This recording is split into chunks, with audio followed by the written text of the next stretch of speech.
Tonight, Kimberly Guilfoyle, former President Trump's future daughter-in-law, seemingly trolling South Dakota Governor Kristi Noem, capitalizing on Noem's story about killing a puppy, announcing this new children's book today called The Princess and Her Pup.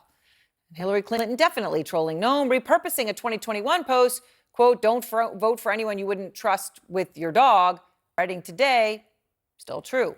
Noem continuing to defend herself tonight, doubling down on the killing. Sunlen Serfati is out front. Facing intense backlash, South Dakota Governor Kristi Noem defending herself after bragging that 2 decades ago she shot her puppy named Cricket dead. Given that Cricket has shown aggressive behavior toward people by biting them, I decided what I did.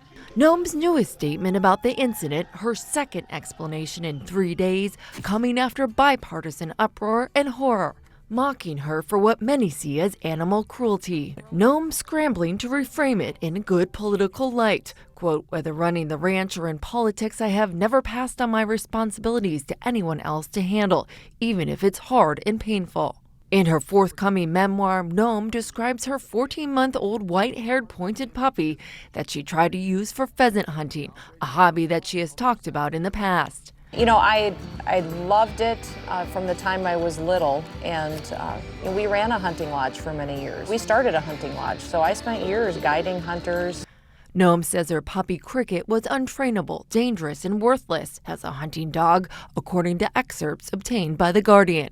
"I hated that dog," she writes. After Cricket attacked her neighbor's chickens, Noem says she got her gun, took Cricket to a gravel pit, and shot him.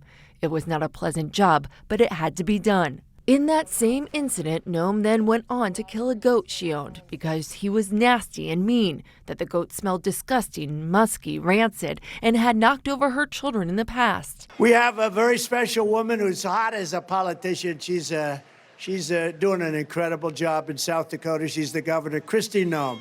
All this comes as Noem is being considered as a vice presidential candidate for Donald Trump. Seth Tupper has been covering Kristi Noem since she first ran for Congress over a decade ago.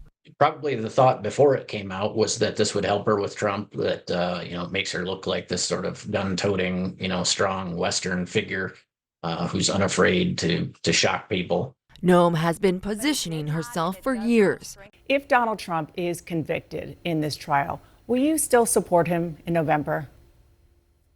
If my choice is between Joe Biden and Donald Trump every single day of the week, yes, I will support Donald Trump. I have from the very beginning. Transforming her image. The team here was remarkable and finally gave me a smile that I can be proud of and confident in. And her approach. The transformation that we've watched with Kristi Noem over the last 4 years as somebody who has transformed into this sort of mini Trump-like figure who just has this insatiable sort of craving, it seemed like, to be in the headlines all the time for one outrageous thing after the other, and seems to thrive on that. To get Trump's nod as vice president. And you're not allowed to say it, so I will not. You're not allowed to say she's beautiful, so I'm not going to say that.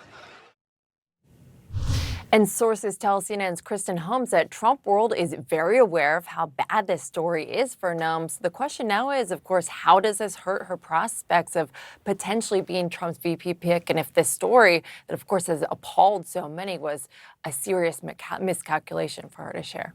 Erin? All right, Sunlen, thank you very much.